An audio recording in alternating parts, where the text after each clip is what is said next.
Hello viewers, welcome to CG employ Adda. जैसा कि आप लोग थंबनेल में देख चुके हैं, इस वीडियो में हम केवीएस, ईएमआरएस और जेएनवी के लीव रूल्स को देखेंगे। यह पार्ट 1 होगा वीडियो का, जिसमें हम वैकेशनल स्टाफ के लीव रूल्स को देखेंगे। नॉन वैकेशनल स्टाफ के लीव रूल्स को हम नेक्स्ट वीडियो में पार्ट 2 में देखेंगे। तो चलिए वीडियो को शुरू करते हैं।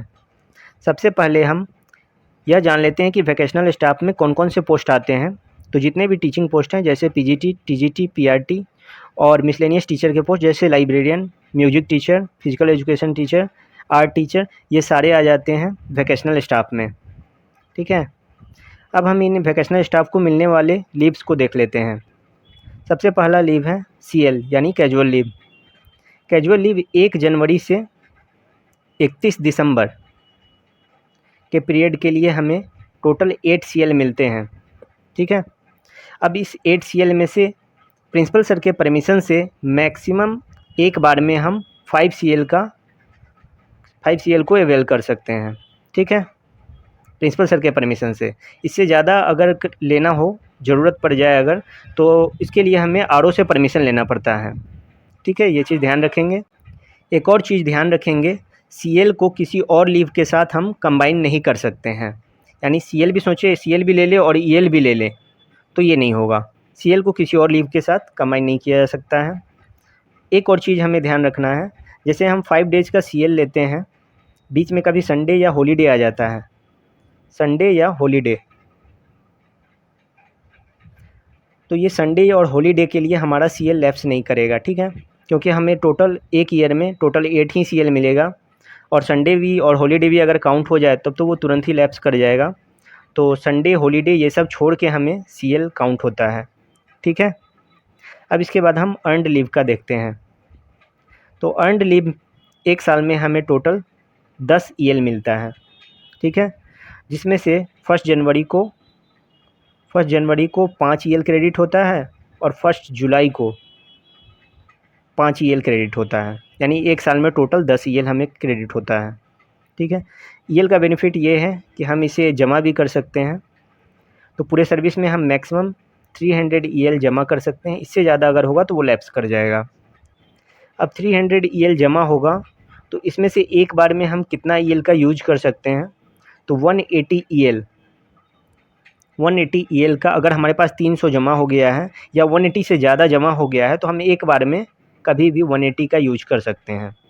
और अगर खर्च नहीं करते हैं तो रिटायरमेंट के टाइम में उस टाइम का जितना पेमेंट होगा हमारा, 300 ईएल का जितना बनेगा, वो हम इन कैश भी कर सकते हैं। ठीक है, उतने का पैसा हमें मिल जाएगा उस समय के सैलरी के हिसाब से। ठीक है, तो ईएल का ये बेनिफिट है।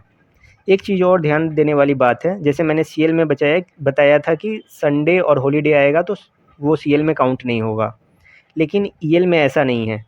ईएल के बीच में अगर संडे या कोई हॉलीडे आ जाएगा तो वो ईएल में काउंट हो जाएगा वो। ठीक है, ये ध्यान रखेंगे। अब इसके बाद नेक्स्ट देखते हैं हम। नेक्स्ट है एक्स्ट्रा ऑर्डिनरी लीव, जिसे ईओएल बोलते हैं। ज्वाइनिंग के साथ ही हम, अगर हमें ज़रूरत पड़ जाता है, सीएल ख़त्म हो जाता है, ईएल ख़त्म हो जाता है, अगर हमें कोई लीव बचा नहीं है हमारे पास, अगर इमरजेंसी आ गया घर पे, तो मैक्सिमम 3 मंथ का ईएल हम अवेल कर सकते हैं। ईओएल मैक्सिमम 3 मंथ का ईओएल हम अवेल कर सकते हैं बिना मेडिकल सर्टिफिकेट का। ठीक है, इसके लिए क्या है कि ईओएल के दौरान हमें कोई सैलरी नहीं मिलेगी, बस ये दिक्कत होता है, बिना पेमेंट का ये लीव मिलेगा। ठीक है, अब इसके बाद नेक्स्ट हम देखते हैं कंपनसेटरी कैजुअल लीव। ये क्या होता है, किसी दिन स्कूल में हॉलीडे जब रहेगा उस दौरान कभी वर्क आ जाता है स्कूल में, जैसे संडे के दिन कोई काम आ जाएगा या सेकंड सैटरडे के दिन कोई काम आ जाएगा, या कभी एडमिशन प्रोसेस चल रहा होगा, छुट्टी के दिन भी एडमिशन प्रोसेस का कोई काम हो, या कॉन्ट्रेक्चुअल टीचर का कोई इंटरव्यू हो, या कोई भी कारण हो, स्कूल में छुट्टी के दिन अगर कोई काम हो गया तो उसके बदले में एक दूसरा लीव मिलता है। एक दिन आप वर्क कीजिएगा तो उसके बदले में दूसरा लीव मिलेगा। उसे कंपनसेटरी कैजुअल लीव बोला जाता है। ठीक है, और इस कंपनसेटरी कैजुअल लीव का रूल है कि उसे 1 मंथ के अंदर आपको फिर ले ही लेना होगा। मतलब एक छुट्टी के बदले में एक छुट्टी आपको मिलेगा, जो आप 1 मंथ के अंदर ले सकते हैं। लेकिन इसमें एक ये भी है कि प्रिंसिपल सर चाहें तो इसे एक्सटेंड भी कर सकते हैं 1 मंथ से, लेकिन इन जनरल 1 मंथ का टाइम फ्रेम होता है, इसमें आपको ले ही लेना होता है, नहीं तो ये लैप्स कर जाएगा। ठीक है, और एक चीज़ और मैंने ऊपर बताया था, सीएल को किसी और लीव के साथ कंबाइन नहीं किया जा सकता है, लेकिन ये कंपनसेटरी कैजुअल लीव जो है इसके साथ सीएल को कंबाइन किया जा सकता है।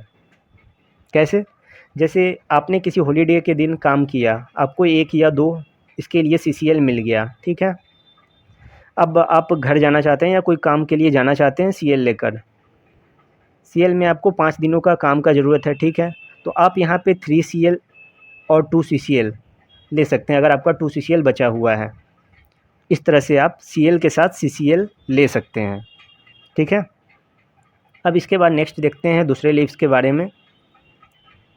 मैटरनिटी लीव जो फीमेल को मिलता है ये सबको पता है, 180 डेज़ का मिलता है। जो बच्चों से जिनके भी कम है वो इसे अवेल कर सकते हैं और इसके लिए सैलरी भी मिलती है। फिर एक आता है चाइल्ड केयर लीव सीसीएल, जो पूरे सर्विस में 730 डेज़ का मिलता है। ये 2 बच्चों के लिए मिलेगा, टोटल 730 डेज़ का, ठीक है?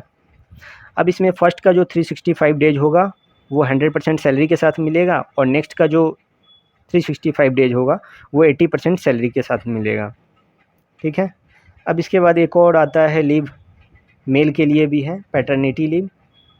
जब वो फादर बनेंगे तो उस टाइम में उन्हें 15 दिनों का पैटर्निटी लीव ले सकते हैं, जिनके भी 2 से कम बच्चे हैं, ठीक है? ये भी फुल सैलरी के साथ मिलता है। अब इसके बाद एक और लीव है, जनरली क्या होता है हायर स्टडीज़ के लिए तुरंत ज्वाइन करने वाले बहुत सारे स्टूडेंट चाहते हैं कि कब उन्हें पढ़ने के लिए भी छुट्टी मिल जाए। तो स्टडी लीव है, लेकिन आप ज्वाइनिंग के साथ स्टडी लीव नहीं ले सकते हैं। इसके लिए आपको मिनिमम 5 ईयर का कंटिन्यूअस सर्विस वहाँ पे स्कूल में आपको देना पड़ेगा। 5 सालों का कंटिन्यूअस सर्विस, जिसमें प्रोबेशन पीरियड भी आपका इंक्लूड होगा। अगर 5 साल का आपका कंटिन्यूअस सर्विस कंप्लीट हो जाएगा, तब आप हायर स्टडीज़ के लिए स्टडी लीव के लिए अप्लाई कर सकते हैं। हायर अथॉरिटी अगर आपको इसमें अप्रूव कर देगी तो 24 मंथ का आपको स्टडी लीव मिल सकता है, ठीक है? तो इस वीडियो में फ़िलहाल इतना ही। कुछ डाउट होगा तो कमेंट ज़रूर कीजिएगा। धन्यवाद।